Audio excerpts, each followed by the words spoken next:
നീ ഇന്നലെ പറഞ്ഞ ആ കുട്ടിയുടെ കാര്യം എന്തായി? ആ കുട്ടിന്റെ ഹാർട്ടിന്റെ വാൽവിനാണ് പ്രശ്നം.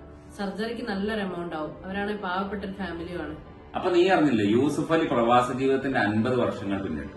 1973 ഡിസംബർ 31 കുട്ടി ദുബായ് പോർട്ടിൽ ഇറങ്ങിയത്. അല്ല, അതും ഈ കുട്ടിയും തമ്മിൽ എന്താ ബന്ധം? അതിന്റെ ഭാഗമായിട്ട് അദ്ദേഹത്തിന്റെ മരുമകനും ബുർജിൽ ഹോൾഡിംഗ്സ് ഹോസ്പിറ്റൽ ഗ്രൂപ്പിന്റെ ചെയർമാനുമായിട്ടുള്ള ഡോക്ടർ ഷംസീർ വലി ഈ 50 പാവപ്പെട്ട കുട്ടികൾക്ക് ഈ ഹാർട്ടിന്റെ പ്രോബ്ലം ഉള്ളവരുടെ ഹാർട്ട് സർജറി ചെയ്യാമെന്ന് പ്രഖ്യാപിച്ചിട്ടുണ്ട്, അതും സൗജന്യമായിട്ട്. അതിപ്പോ കേരളത്തിലെ കുട്ടികൾക്കും കിട്ടുമോ? ഇവർക്ക് UAE-യിലും ഒമാനിലും ഇന്ത്യയിലും ഒരുപാട് ഹോസ്പിറ്റലുകളുണ്ട്. charity@vpshealth.com ഈ കുട്ടികളുടെ മെഡിക്കൽ റിപ്പോർട്ടും മൊബൈൽ നമ്പറും മെയിൽ അയച്ചാൽ മതി. അർഹരായ കുട്ടികളെ അവർ തന്നെ സെലക്ട് ചെയ്തോളൂ. ചാരിറ്റി എന്ന വാക്ക് കേൾക്കുമ്പോൾ തന്നെ മലയാളികളുടെ മനസ്സിലേക്ക് ആദ്യം കടന്നു വരുന്ന ആ പുഞ്ചിരിക്കുന്ന മുഖത്തിന് ഇതിലും വലിയ എന്ത് സമ്മാനമാണ് മനുഷ്യസ്നേഹിയായ മറ്റൊരു യുവ സംരംഭകന് നൽകാനാവുക? ഇനി ഉത്തരവാദിത്തം എന്റേതും നിങ്ങളുടേതുമാണ്.